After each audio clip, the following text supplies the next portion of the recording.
ಎಲ್ರಿಗೂ ನಮಸ್ಕಾರ. ಇನ್ಫೋಸ್ಟ್ರೀಮ್ ಯೂಟ್ಯೂಬ್ ಚಾನಲ್ಗೆ ಎಲ್ರಿಗೂ ಕೂಡ ಸ್ವಾಗತ. ಈ ವಿಡಿಯೋದಲ್ಲಿ ನಾವು ಮಾಡ್ಯೂಲ್ 3 ಅನ್ನ ಡಿಸ್ಕಸ್ ಮಾಡ್ತಾ ಹೋಗೋಣ ಮೈಕ್ರೋ ಕಂಟ್ರೋಲರ್ ಅಲ್ಲಿ. ಸೊ ಯಾವ್ಯಾವುದು ಥಿಯರಿ ಕಾನ್ಸೆಪ್ಟ್ ಮೇಜರ್ ಆಗಿ ಈ ಒಂದು ಮಾಡ್ಯೂಲ್ ಅಲ್ಲಿ ಬರುತ್ತೆ ಅಂತ ಡಿಸ್ಕಸ್ ಮಾಡೋಣ. ಸೊ ಈ ಒಂದು ಮಾಡ್ಯೂಲ್ದು PDF ಲಿಂಕ್ ಅನ್ನ ನಾನು ಆಲ್ರೆಡಿ ಡಿಸ್ಕ್ರಿಪ್ಷನ್ ಅಲ್ಲಿ ಕೊಟ್ಟಿರ್ತೀನಿ, ನೀವು ನೋಡಬಹುದು. ಉಳಿದಿರುವಂತ ಎಲ್ಲ ಮಾಡ್ಯೂಲ್ಸ್ ಕೂಡ ವಿಡಿಯೋಗಳನ್ನ ಆಲ್ರೆಡಿ ಅಪ್ಲೋಡ್ ಮಾಡಿದ್ದೀನಿ, ಸೊ ನೀವು ನೋಡಬಹುದು. ಸೊ ಫಸ್ಟ್ ಮಾಡ್ಯೂಲ್ 3 ಅಲ್ಲಿ ಇಂಪಾರ್ಟೆಂಟ್ ಅಂತ ಬಂದಾಗ pointer aliasing. So first pointer aliasing ಅಂತ ಅಂದ್ರೇನು? occurs when two or more pointers refers to the same memory location. So ಸರಿನಾ? ಸೊ ಇವಾಗ ನೀವು ಮೈಸೂರಿಗೆ ಹೋಗ್ಬೇಕು, ಇನ್ನೊಬ್ರು ಮೈಸೂರಿಗೆ ಹೋಗ್ಬೇಕು. ಸೊ ಇದೇ ರೀತಿ ಸೊ ಮೈಸೂರನ್ನ ನಾವೇನಾದ್ರೂ ಕೂಡ ಮೆಮೊರಿ ಲೊಕೇಶನ್ ಅಂತ ಅಂದ್ರೆ ಒಂದಕ್ಕಿಂತ ಜಾಸ್ತಿ 2 ಅಥವಾ 3 ಜನ ಏನಾದ್ರೂ ಕೂಡ ಸೇಮ್ ಮೆಮೊರಿ ಲೊಕೇಶನ್ಗೆ ಲೊಕೇಟ್ ಮಾಡ್ತಾ ಇದ್ರೆ ಅದನ್ನ ಏನಂತ ಕರಿತೀವಿ? ಪಾಯಿಂಟರ್ ಅಲಿಯಾಸಿಂಗ್ ಅಂತ ಕರಿತಾ ಹೋಗ್ತೀವಿ. ಇಫ್ ಟೂ ಪಾಯಿಂಟರ್ ಅಲಿಯಾಸ್ ಅಂತ ಅಂದ್ರೇನು? Refers to the same memory location, then writing through one pointer may affect the values read by the another pointer. ಸರಿನಾ? ಸೊ ಒಬ್ಬರಿಗೆ ನಾವು ರೈಟ್ ಮಾಡುವಂಥದ್ದು ಅಂದರೆ ಏನಾದರೂ ಒಂಚೂರು ಚೇಂಜಸ್ ಮಾಡುವಂಥದ್ದು, ಇನ್ನೊಂದು ಪಾಯಿಂಟರ್ ಬಂದಿರುತ್ತಲ್ವ ಲೊಕೇಶನ್ ಅನ್ನ ಹುಡುಕೊಂಡು, ಸೊ ಅದಕ್ಕೆ ಮಿಸ್ ಮ್ಯಾಚ್ ಆಗ್ಬೋದು ಅಂತ ಹೇಳ್ತಾ ಇದ್ದಾರೆ. ಸೊ ಎಕ್ಸಾಂಪಲ್ ಅನ್ನು ಕೂಡ ಕೊಟ್ಟಿದ್ದೀನಿ. ನೆಕ್ಸ್ಟ್ ಪ್ರಾಬ್ಲಮ್ಸ್ ಏನೇನು ಬರ್ಬೋದು ಅಲಿಯಾಸಿಂಗ್ ಇಂದ ಅಂತ ಅಂದ್ರೆ, ಒಂದು compiler May perform multiple memory loads. ಯಾಕಂತಂದ್ರೆ ಒಂದಕ್ಕಿಂತ ಜಾಸ್ತಿ ಪಾಯಿಂಟರ್ಗಳು ಅಲ್ಲಿ ಲೊಕೇಟ್ ಮಾಡ್ತಾ ಇದ್ದಾವೆ ಅದರಿಂದ. ನೆಕ್ಸ್ಟ್ ಅವಾಯ್ಡ್ ದ ಆಪ್ಟಿಮೈಸೇಷನ್ ಏನಕ್ಕೆ ಮಾಡೋಕ್ಕಾಗಲ್ಲ ಅಂತಂದ್ರೆ, ಸಡನ್ ಆಗಿ ನಮಗೆ ಕಂಟಿನ್ಯೂಸ್ ಆಗಿ ಪಾಯಿಂಟರ್ಗಳಿಂದ ಅಪ್ರೋಚ್ ಬರ್ತಿರೋದ್ರಿಂದ ಮೆಮೊರಿ ಲೊಕೇಶನ್ಗೋಸ್ಕರ, ಸೊ ಅಲ್ಲಿ ನಾವು ಆಪ್ಟಿಮೈಸ್ ಮಾಡೋದಕ್ಕೆ ಆಗಲ್ಲ. ಸೊ ಸೊಲ್ಯೂಷನ್ ಅನ್ನು ಕೂಡ ಕೊಟ್ಟಿದ್ದೀನಿ. And it may lead to the inefficient code and extra instructions. ಸರಿನಾ? ಸೊ ಸೊಲ್ಯೂಷನ್ ಅನ್ನು ಕೂಡ ಕೊಟ್ಟಿದ್ದೀನಿ, ಇಷ್ಟನ್ನ ಓದಿದ್ರೆ ಸಾಕು. Next, C looping structure in ARM processor should be return efficiently to reduce the instruction count and improve the performance. ಅಂತ ಅಂದ್ರೇನು? Optimise ಮಾಡೋದು. ಆಪ್ಟಿಮೈಸ್ ಅಂದ್ರೇನು? ಆದಷ್ಟು ಸಣ್ಣದಾಗಿ ಮಾಡ್ತಾ ಹೋಗೋದು ಕೋಡನ್ನು ಅಂತ ಅರ್ಥ.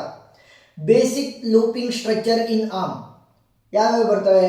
Increment loop counter, compare with limit, conditional branch. Next, efficient loop design in ARM. So 2 instructions ಬರುತ್ತೆ ಮೇಜರ್ ಆಗಿ, ಒಂದು ಡಿಕ್ರಿಮೆಂಟ್ ಕೌಂಟರು, ಇನ್ನೊಂದು ಕಂಡೀಷನಲ್ ಬ್ರಾಂಚ್. ಸೊ ನಾನೇನು ಯೆಲ್ಲೋ ಕಲರಲ್ಲಿ ಮಾರ್ಕ್ ಮಾಡ್ತಾ ಇದ್ದೀನಿ ಆ ಪಾಯಿಂಟ್ಸು ನಿಮ್ಮ ಆನ್ಸರಲ್ಲಿ ಇರಲೇಬೇಕು. ಸರಿನಾ? ಬೇರೆ ಪಾಯಿಂಟ್ಗಳನ್ನ ಬಿಟ್ಟರು ಪರವಾಗಿಲ್ಲ, ನಾನು ಏನೇನು ಯೆಲ್ಲೋ ಕಲರಲ್ಲಿ ಮಾರ್ಕ್ ಮಾಡಿದ್ದೀನಿ ಅದನ್ನು ಎಕ್ಸಾಮಲ್ಲಿ ನಿಮ್ಮ ಆನ್ಸರಲ್ಲಿ ಬರೀಲೇಬೇಕು. Next, loops with fixed iteration ಅಂತ ಅಂದ್ರೇನು? Used when the number of iteration is known. So ನನಗೆ ಗೊತ್ತಿದೆ ಎಷ್ಟು ಇಟಿರೇಷನ್ಗಳು ಬೇಕಾಗುತ್ತೆ ಈ ಒಂದು ಟಾಸ್ಕನ್ನು ಪರ್ಫಾರ್ಮ್ ಮಾಡೋದಕ್ಕೆ ಅಂತ. ಸೊ ಅವಾಗ ನಾವು ಇದನ್ನು ಯೂಸ್ ಮಾಡ್ತಾ ಹೋಗ್ಬೋದು. Perform count down loop instead of count up loops ಅಂತ ಅಂದ್ರೇನು? ಕೌಂಟ್ ಡೌನ್ ಅಂತಂದರೆ ಈಗ 63 ಫಾರ್ ಎಕ್ಸಾಂಪಲ್ 64 ಟೈಮ್ಸ್ ಅಂತ ಕೊಟ್ಟಿದ್ದಾರೆ ಅಲ್ಲಿ. 64, 63, 62, 61. ಸೊ ಈ ರೀತಿ ರೆಡ್ಯೂಸ್ ಆಗ್ತಾ ಬರುತ್ತೆ. ಸೊ ಅದನ್ನು ಏನಂತ ಕರಿತೀವಿ ನಾವು? ಕೌಂಟ್ ಡೌನ್ ಲೂಪ್ಸ್ ಅಂತ ಕರಿತೀವಿ. Reduces the need of the extra comparison values. Next, loops with the variable iteration. Do while loop ಯಾವ ರೀತಿ ವರ್ಕ್ ಆಗುತ್ತೆ ಅಂತ ಇಲ್ಲಿ ಕೊಟ್ಟಿದ್ದೀವಿ. No need for the separate loop counter. So counter ಅಂತ ಅಂದ್ರೇನು? ಎಷ್ಟು ಸಲ ಯೂಸ್ ಆಗಿದೆ ಅಥವಾ ಒಂದು ಟರ್ಮು ಅಥವಾ ಒಂದು ವ್ಯಾಲ್ಯೂ ಎಷ್ಟು ಸಲ ಬರ್ತಾ ಇದೆ ಅನ್ನೋದನ್ನ ಕೌಂಟ್ ಮಾಡೋದಕ್ಕೆ ಕೌಂಟರನ್ನು ಯೂಸ್ ಮಾಡ್ತಾ ಹೋಗ್ತೀವಿ. ನೆಕ್ಸ್ಟ್, ಲೂಪ್ ಅನ್ರೋಲಿಂಗ್ ಅಂತ ಅಂದ್ರೇನು? Repeating the loop body multiple times to reduce the loop overhead. ಏನು ಮಾಡ್ತಾ ಇದೀವಿ ನಾವು? ಮಲ್ಟಿಪಲ್ ಟೈಮ್ಸು ಲೂಪ್ ಬಾಡಿ ಏನಿರುತ್ತೆ, ಸೊ ಕೋಡಲ್ಲಿ ಬಾಡಿ ಅಂತ ಬರುತ್ತಲ್ಲ, ಸೊ ಅದನ್ನು ನಾವು ಆಗಾಗ್ಲ ರಿಪೀಟ್ ಮಾಡ್ತಾ ಇದೀವಿ. This decreases the number of the iterations. Next, function calls in arm.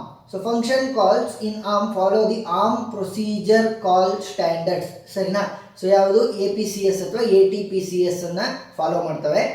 Which defines how the arguments are passed and the result are return. ಸರಿನಾ? ಆರ್ಗ್ಯುಮೆಂಟನ್ನು ಪಾಸ್ ಮಾಡಬೇಕಲ್ವ ಯಾವುದೇ ಒಂದು ಟಾಸ್ಕನ್ನು ನಾವು ಕಂಪ್ಲೀಟ್ ಮಾಡೋದಕ್ಕೋಸ್ಕರ. ಸೊ ಯಾವ ರೀತಿ ಆರ್ಗ್ಯುಮೆಂಟನ್ನು ನಾವು ಪಾಸ್ ಮಾಡ್ತೀವಿ ಮತ್ತು ಅದರಿಂದ ನಮಗೆ ಏನು ರಿಸಲ್ಟ್ ಬರುತ್ತೆ ಅಂತ ಇಲ್ಲಿ ರಿಟರ್ನ್ ಮಾಡ್ತಾ ಹೋಗುತ್ತೆ. ರಿಟರ್ನ್ ಅಂತಂದ್ರೇನು? ತೋರಿಸ್ತಾ ಹೋಗುತ್ತೆ. ಮೊದಲನೇದು ಪಾಸಿಂಗ್ ದ ಆರ್ಗ್ಯುಮೆಂಟ್. ಸೊ ಆರ್ಗ್ಯುಮೆಂಟನ್ನು ಪಾಸ್ ಮಾಡಬೇಕಾದ್ರೆ ನಾವು 4 ರಿಜಿಸ್ಟರ್ ರೂಲನ್ನು ಯೂಸ್ ಮಾಡ್ತಾ ಹೋಗ್ತೀವಿ. ಸೊ 4 ರಿಜಿಸ್ಟರ್ ರೂಲ್ ಏನು ಹೇಳುತ್ತೆ? First 4 arguments are passed using the registers. So ರಿಜಿಸ್ಟರ್ಸ್ನ ಯೂಸ್ ಮಾಡಿಕೊಂಡು ಮೊದಲನೇ 4 ಆರ್ಗ್ಯುಮೆಂಟ್ಸನ್ನು ಕಳಿಸ್ತೀನಿ. ಅದಕ್ಕಿಂತ ಜಾಸ್ತಿ ಏನಾದರೂ ಇದ್ದರೆ, 4ಕ್ಕಿಂತ ಜಾಸ್ತಿ ಇದ್ದರೆ ಅವಾಗ ಏನು ಮಾಡ್ತೀನಿ? Passed through the stack. 4ಕ್ಕಿಂತ ಜಾಸ್ತಿ ಇದ್ದರೆ ಸ್ಟ್ಯಾಕ್ಗೆ, ಇಲ್ಲ ಅಂತಂದರೆ 4ಕ್ಕಿಂತ ಕಡಿಮೆ ಇದ್ದಾವೆ ಅಂತಂದರೆ ಫಸ್ಟ್ 4ನ್ನ ನಾನೇನು ಮಾಡ್ತೀನಿ? ರಿಜಿಸ್ಟರ್ನ ಯೂಸ್ ಮಾಡಿಕೊಂಡು ಪಾಸ್ ಮಾಡ್ತಾ ಹೋಗ್ತೀನಿ. Next, returning the value. So ನೋಡಿ, returns value are passed through R0 register for the single values if larger data types. So larger data types ಅಂದ್ರೆ ಏನು, ಡಬಲ್ ಇರ್ಬೋದು, ಲಾಂಗು, ಸೊ ಡಬಲ್ ಸ್ಟ್ರಿಂಗ್, ಇವುಗಳೇನಾದರೂ use ಆದರೆ return using the R0 and R1 ಇನ್ನೊಂದು register ಅನ್ನ extra ಕೊಡ್ತಾ ಹೋಗ್ತೀನಿ. Next efficiency consideration. So function calls involves overhead such as register setup, stack operations. So ಇವುಗಳಿಂದ ನಾವೇನು ಮಾಡಬೇಕು, ಓವರ್ ಹೆಡ್ ಅನ್ನು ಕಡಿಮೆ ಮಾಡ್ತಾ ಹೋಗ್ಬೇಕು. ಸೊ ಮೋರ್ ಆರ್ಗ್ಯುಮೆಂಟ್ಸ್ ಇದ್ರೆ ಏನಾಗುತ್ತೆ, ಮೋರ್ ಓವರ್ ಹೆಡ್ ಆಗ್ತಾ ಹೋಗುತ್ತೆ. ಸೊ ಆದಷ್ಟು ಕಡಿಮೆ ಸ್ಟೇಟ್ಮೆಂಟ್ಸ್ ಅಥವಾ ಆರ್ಗ್ಯುಮೆಂಟ್ಸ್ ಅನ್ನ ಇಟ್ಕೋಬೇಕು. Next reducing the function call overhead. So ಅದೇನೇನು ಥಿಯರಿ ಇದೆ ಅಷ್ಟನ್ನು ಓದ್ಕೊಳ್ಳಿ. Next compiler optimisation. ಆಪ್ಟಿಮೈಸೇಷನ್ ಅಂತಂದ್ರೇನು, ಆದಷ್ಟು ನಮ್ಮ ಆರ್ಗ್ಯುಮೆಂಟ್ಸ್ ಎಲ್ಲದನ್ನು ಕೂಡ ಕಡಿಮೆ ಮಾಡುವಂಥದ್ದನ್ನ ಆಪ್ಟಿಮೈಸೇಷನ್ ಅಂತ ಕರಿತಾ ಹೋಗ್ತೀವಿ. Next register allocation in ARM. So the compiler assign processor register to local variable in C program to improve the execution speed. ಸರಿನಾ? ಸೊ ಬೇಸಿಕ್ ಕಾನ್ಸೆಪ್ಟ್ ಏನು ಬರುತ್ತೆ, compiler tries to store local variables in the register instead of the memory. So local variables ಅನ್ನ ಮೆಮೊರಿಯಲ್ಲಿ store ಮಾಡಲ್ಲ, register ಅಲ್ಲಿ store ಮಾಡುತ್ತೆ. Because register provides the faster access compared to the memory. Next spilled variables ಅಂತಂದ್ರೇನು, variables that cannot fit in to the registers are called as the spilled variables. So ಅವು ಅಲ್ಲಿ fit ಆಗಲಿಲ್ಲ ಅಂತಂದ್ರೆ ಅವನ್ನ ಎಲ್ಲಿ store ಮಾಡ್ತೀವಿ, ನಾವು ಸ್ಟ್ಯಾಕ್ ಅಲ್ಲಿ ಸ್ಟೋರ್ ಮಾಡ್ತಾ ಹೋಗ್ತೀವಿ. Register availability.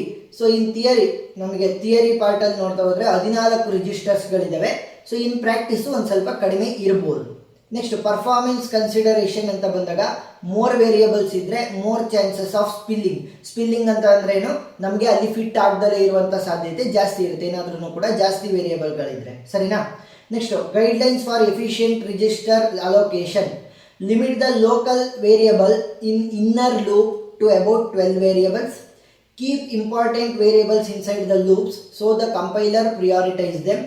Next, minimize unnecessary variables to avoid the spilling ಅಂತ ಅಂದ್ರೆ ಏನು, ನಾನು ಆಲ್ರೆಡಿ ಹೇಳಿದ್ದೀನಿ, ಫಿಟ್ ಆಗದೆ ಇದ್ರೆ ಅದನ್ನ ನಾವೇನಂತ ಕರಿತೀವಿ, ಸ್ಪಿಲ್ಲಿಂಗ್ ಅಂತ ಕರಿತೀವಿ.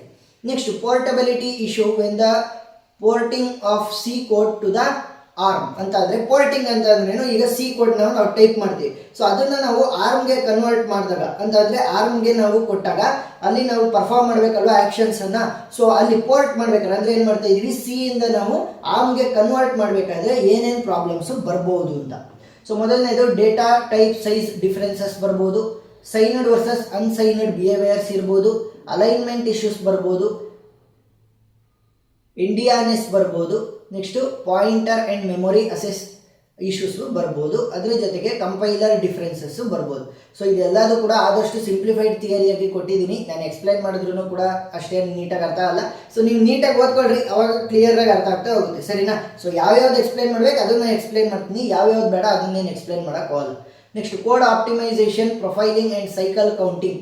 ಸೊ ಇದನ್ನ ಮೇಜರ್ ಆಗಿ ನಿಮಗೆ 6 ಮಾರ್ಕ್ಸ್ಗೆ ಕೇಳ್ಬೋದು. ಸೊ 6 ಮಾರ್ಕ್ಸ್ನ ಆನ್ಸರ್ ಅನ್ನ ಮಾತ್ರ ಕಲ್ತೀರಿ ಸಾಕು. ಸೊ ಏನು code optimisation in ARM focuses on improving the execution speed and efficiency. ನಾವು ಕಡಿಮೆ ಮಾಡೋದಕ್ಕೆ ಅಥವಾ ಆಪ್ಟಿಮೈಸ್ ಮಾಡೋದಕ್ಕೆ ಬೇಗ ನಾವು ಎಫಿಷಿಯೆಂಟ್ ಆಗಿ ಎಕ್ಸಿಕ್ಯೂಟ್ ಮಾಡೋಣ ಅಂತ. ನೆಕ್ಸ್ಟ್ ಕೋಡ್ ಆಪ್ಟಿಮೈಸೇಷನ್ ಅಂತ ಅಂದ್ರೇನು, code optimisation improves the performance of frequently executed code. ಸರಿನಾ? ನೆಕ್ಸ್ಟ್ ಪ್ರೊಫೈಲಿಂಗ್ ಏನು ಮಾಡುತ್ತೆ, profiling is the process of identifying which part of code is executed more frequently where more execution time is spent. So ಇದನ್ನೆಲ್ಲದು ಕೂಡ ಅದು ನೋಡ್ತಾ ಹೋಗುತ್ತೆ, identify ಮಾಡ್ತಾ. Next cycle counting ಅಂತ ಅಂದ್ರೆ ಏನು, cycle count measures the number of these clock cycles taken by the instruction ಅಂತ ಅಂದ್ರೆ ಎಷ್ಟು ಟೈಮ್ ತಗೊಳ್ತಾ ಇದೆ ಅಂತ ಅರ್ಥ ಅಷ್ಟೇ. Next optimisation based on the cycle counting. So ಯಾವ ರೀತಿ, reduces the loop overhead using count down looping and loop unrolling. So loop unrolling ಮತ್ತೆ ಕೌಂಟ್ ಡೌನ್ ಲೂಪಿಂಗ್ ನಾವು ಆವಾಗಲೇ ನೋಡಿದ್ವಿ. 64 ಇದೆ ಅಂತಂದ್ರೆ 64, 63, 62, 61. ಸೊ ಈ ರೀತಿ ಕಡಿಮೆ ಆಗ್ತಾ ಬರುತ್ತೆ. Avoid the extra instruction inside the loop.